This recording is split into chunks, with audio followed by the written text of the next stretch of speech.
వ్యవస్థ చాలా మంచిది, కొనసాగిస్తాం. పెన్షన్లు ఇంటికి ఇవ్వండి. మన దిక్కుమాలిన బతుకులకి ఏ రోజన్నా అసలు ఒక పేదవాడికి ఇంటికి ప్రభుత్వ సౌకర్యాన్ని, ప్రభుత్వ పథకాలని ఇంటికి వెళ్ళి అందించాలనేటువంటి ఆలోచన ఏనాడన్నా మనకు కలిగిందా? కలక్కపోగా ఇవాళ ఇవన్నీ మాట్లాడటం ఎవరిది పైశాచికత్వం? ఎవరిది? ఇవాళ ఎందుకు ఈ కంగారు మీకు?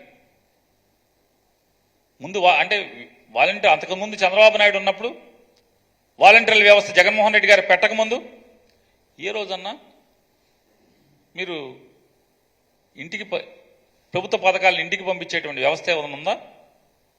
లేదు కదా. ఇప్పుడు మాత్రం కంగారు వాలంటీర్లను తీస్తే ఏం చేయాలి?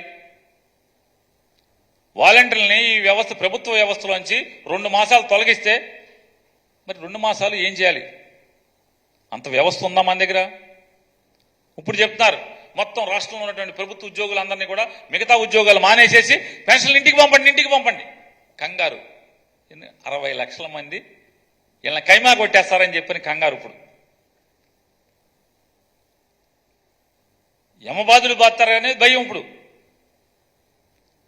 అంటే అధికారం కోసం ఎంత తప్పుడు మాటలైనా మాట్లాడతారు, ఎన్ని తప్పుడు పనులైనా చేస్తారు. ఎటు కావాలంటే అటు తిరగేసినంత సులువుగా ఇటు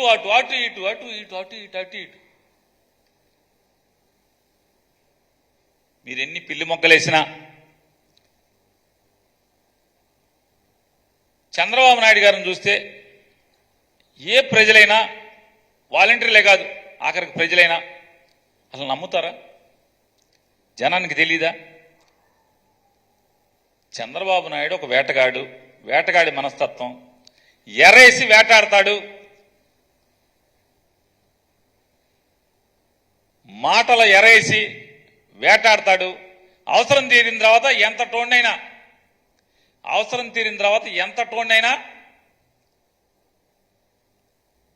బొంద పెడతాడు, పాత్ర వేస్తాడు, గొయ్యి తీసి గోతులో కప్పెడతాడు అనేది ఎవరికి తెలీదు?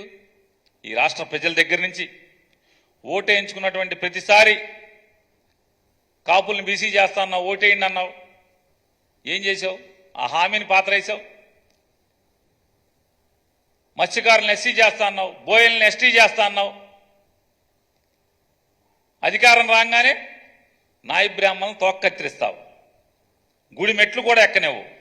ఆయన మాట్లాడిన స్టేట్మెంట్లు ఎక్కువ తమాషాలు చేస్తే గుడిలో కూడా కాలు పెట్టనివ్వను అంటే నాయ బ్రాహ్మణులు వచ్చి అడుగుతున్నారు ఏమని? మాకు క్షురకర్మల కేసు ఖండంలో మాకు డబ్బులు ఇప్పించండి, లేదా మాకు గుడి కమిటీల్లో మాకేమైనా కల్పించండి, హోదా కల్పించండి. ఇట్లాంటివి అన్ని అడుగుతుంటే తోక కత్తిరిస్తా జాగ్రత్త. నేను తలుచుకుంటే తమాషాలు చేస్తే నాయ బ్రాహ్మణులు గుళ్ళో కూడా అడుగు పెట్టినామని జాగ్రత్త. ఓట్లు వేయించుకునే ముందు వేరు.